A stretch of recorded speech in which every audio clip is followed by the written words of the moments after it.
The last piece on the program is a piece that only survives in one manuscript.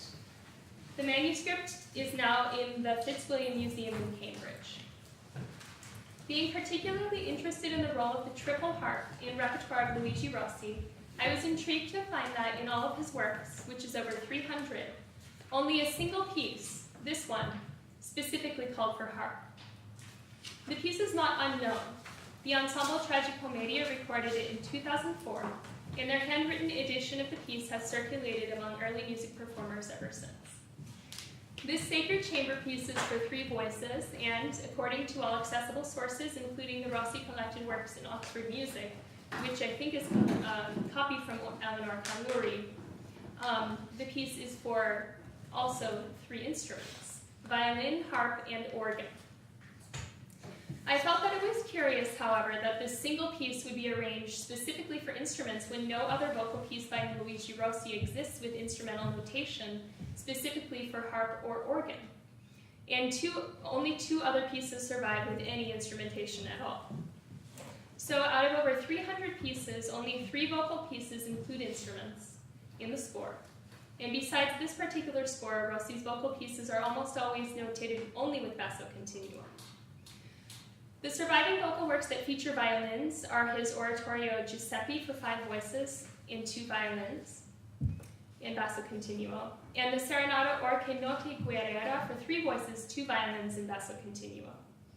Other than these 2 pieces with parts for 2 violins, all his other vocal music, except for this piece, is for voice in basso continuo, not specifying any particular continuo instrument. There are only 3 surviving purely instrumental, so non-vocal works by Rossi, and they are for keyboard and guitar. The keyboard piece is over a grand bass, and the 2 for guitar are in tablature. In other words, these few examples of his instrumental notation, other than this piece, all feature either chord-based music for instruments capable of playing chords, or melodic writing for 2 violins. Harp and keyboard instruments were clearly always at Rossi's disposal, and were often used in his community. They were both called instrumenti perfetti, known as perfect instruments, because they could play both basso continuo and melodies, so they could play chords as well as melodies. But this is the only example of a notated harp part in all of his repertoire.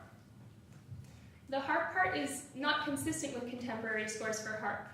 Other examples of surviving harp parts by Rossi's Roman and Neapolitan contemporaries use the harp for flourishes, trills, continuo, deep bass notes, and special effects in opera. They do not include a fully melodic line with imitation and counter melodies all staying in a small range, like the one in this piece. Given that Rossi was a harpist and a church organist, he surely played both organ and harp often himself. However, it seems he usually just did not notate music for them. The instrumental sections in O Si Qui Stare Contentum punctuate sections of singing, a format not found in other Rossi cantatas. Every instrumental section is cleanly separate from the vocal parts both in style and in timing. The instrumental sections in the piece feature faster moving and more contrapuntal bass lines, while the vocal sections, set only to continuo and not otherwise featuring any notated instrumental parts, include more pedal tones, florid melodies in the voices, and larger note values in the bass. In one instrumental section, each instrument takes turns playing melodies in imitation.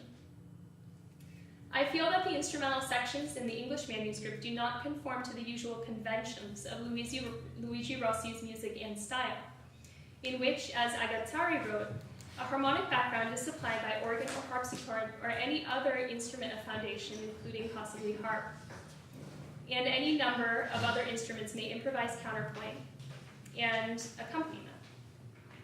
Zenobi wrote that players of the lute, harpsichord, and harp are judged by the fine touch, the ease, the polish, the agility of hand, by the excellence of imagination in improvising over a chosen piece of music, and among all things that demonstrate the competence, there is usually the rendering with mastery and artifice, and particularly at sight, of a work in a score by an excellent composer. Mogar also observed in 1639 that for sacred music in Italian churches, they gave each choir a little organ, which makes them sing better in tune, and that most of their organs are only to sustain the voices and to support the other instruments. He mentioned nothing about them providing imitative counterpoint and interludes. As Pietro della Valle wrote in the mid-1600s, playing in the company of other instruments does not require the artifices of counterpoint so much as the graces of art. For if the player is good, he does not have to insist so much upon making a display of his own art as upon accommodating himself to the others. They have to sport with the gracefulness of imitations rather than with too subtle artifices of counterpoints. When one plays in the company of voices, the same thing must take place, and much more so. Because instruments, when serving voices, as it were the leaders in music, must have no other aim than to accompany them well. Based on his other pieces, in my opinion, it is more likely that Rossi would have notated the violin part with basso continuo, not specifically organ, as in this case, but just continuo. Violin being an instrument of melody, similar in function to the soprano voice. Even though his other violin parts are for two violins, it seems more likely that he would notate the violin part than the organ part or the harp part. Evidence for this possibility appears in the manuscript on page 43, in which it seems that the scribed source offers only a violin and organ sinfonia, and the harp part is squeezed onto the page after it, almost like an afterthought. See figure 4. So you can see that the harp part is all squeezed in afterward instead of notated simultaneously. The sinfonia section following this one leaves the harp out altogether, featuring only violin and organ. And the opening sinfonia also leaves out the harp.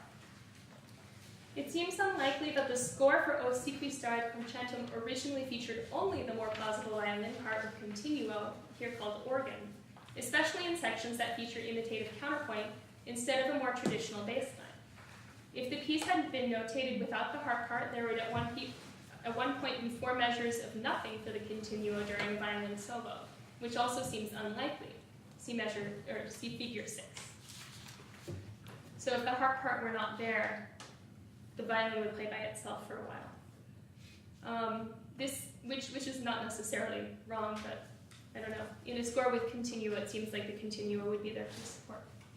This instrumental section features an imitative and melodic interlude, something Luigi Rossi was not otherwise known to compose, or at least to notate for chord-producing instruments. While the harp part is admittedly suitable, that is, it can be played on the triple harp, I think it's suspicious. Scholars seem not to have questioned the veracity of the obbligato instrumental part in the piece, but I would like to question it here.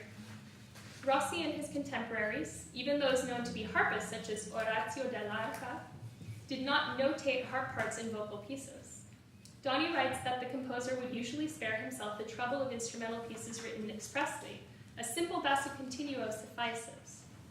According to Agazzari, Cavalieri, and others, instrumentation was usually worked out in rehearsal for bigger spectacles, with the flexibility to change melodic interpretations and instruments according to the sentiments of the singers. Instrumentation was probably completely improvised for cantatas in a similar way. While operas required more rehearsal than chamber music, even they did not usually include notated parts for instruments. Luigi Rossi's opera Il Palazzo Incantato, which was rehearsed at great length, opens with a sinfonia notated only for basso continuo.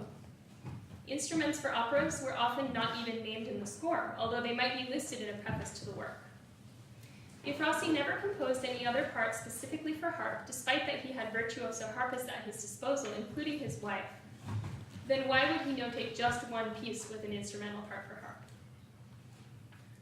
More evidence that supports my argument is that the manuscript containing the piece, which is the only known copy, was copied in the year 1704, half a century after Luigi Rossi's death.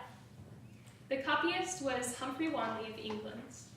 Wanley was a music copyist and librarian involved in musical circles in Oxford in the late 17th and early 18th centuries. Italian music was widespread in England throughout the 17th century and collected by English patrons. And scholar Robert Shea remarks on how some Italian repertoire was Englished, inspiring English composers to create their own repertoire in a given Italian genre. The music of Luigi Rossi and Giacomo Carissimi was considered the most important for collectors at this time. Humphrey Wanley was the first keeper of the Harleian Library, which is now part of the British Library, and he was a dedicated lifelong librarian. He was a scholar in the trade of copying and disseminating Italian music in England. The copying of Italian music was a great effort in England at this time, and it was actually very common to circulate pieces with false attributions.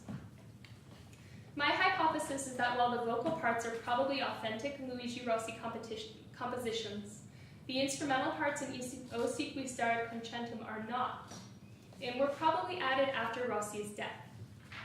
The instrumental parts are reminiscent of Handel's oratorio Esther from 1718 and the Law's harp consorts from the mid-1600s, both examples of English music involving harp and violin from about this time.